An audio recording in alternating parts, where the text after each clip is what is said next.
All right, when police in the country's biggest city warn of a potential terror threat, people notice. But we were surprised to learn just how far along New York police are in planning a response to a security risk from drones.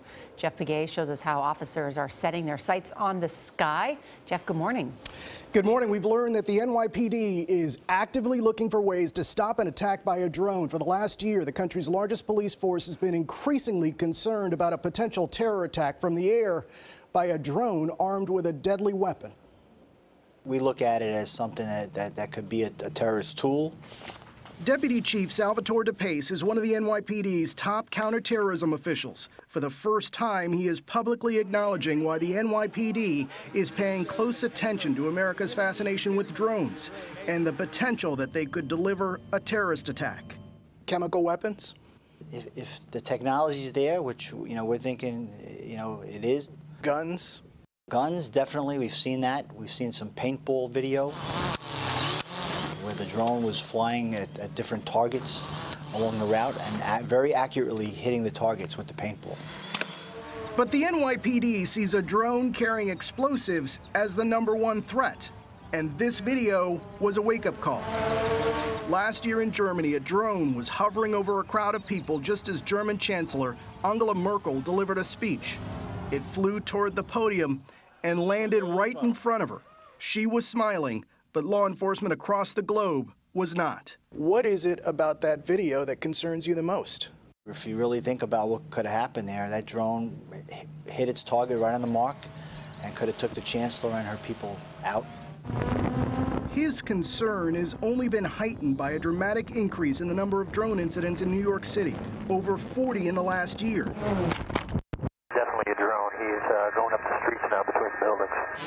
And in some cases, unmanned aircraft systems, or drones, are either intentionally or unintentionally being flown into the airspace of NYPD helicopters. We were invited to fly with members of the NYPD aviation unit.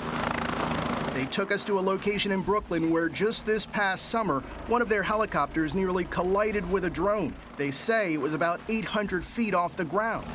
Officer Daryl Maudsley and Sergeant Antonio Hernandez saw it coming right at them. We're flying in the dark. We have night vision goggles on. We're trying to get a job done. And the next thing you know, we see this drone come up to our altitude. But you don't know what the drone is capable of. You don't know what the intentions are. Hostile, recreational. There's a lot of different ways you can go with that. Quite literally, the sky is the limit for people intent on doing harm. At least that's how police see it. Deputy Inspector Jimmy Cohn is the head of the NYPD's aviation unit.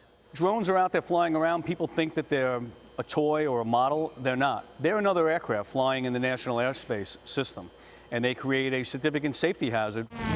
They would like to develop technology that could take control of a drone as well as scan the skies over major events. We just got to modify the technology to put a system in place, say at Yankee Stadium or Citi Field or the USTA, where we can monitor the airspace and see if something enters that space that shouldn't be there. But that's on the horizon. For now, the department is monitoring potential threats. This, my friends, is a prototype quad rotor. We were told that this video is perhaps the most vivid example of what drones could do. While it looks like it's real, it's actually a viral marketing campaign for a video game. But as far as the NYPD is concerned, this isn't a game. We looked at some people that have jerry-rigged these drones to carry guns, to carry different types of explosives if they wanted to. There's just so many possibilities that we're very worried about.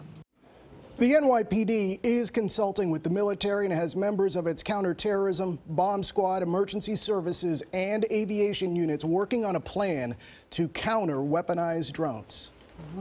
So, Jeff, what about, how are they preparing for the marathon? The big New York City Marathon is this weekend. It is this Sunday, and, the protocol after the Boston bombing was look down, look for unattended backpacks or bags or anything like that. Now they're instructing their officers not only to look down, but also to look up as well. It's really interesting. Thank you so much. Yeah, the technology is amazing, what's going on behind the scenes. Thank you, Jeff.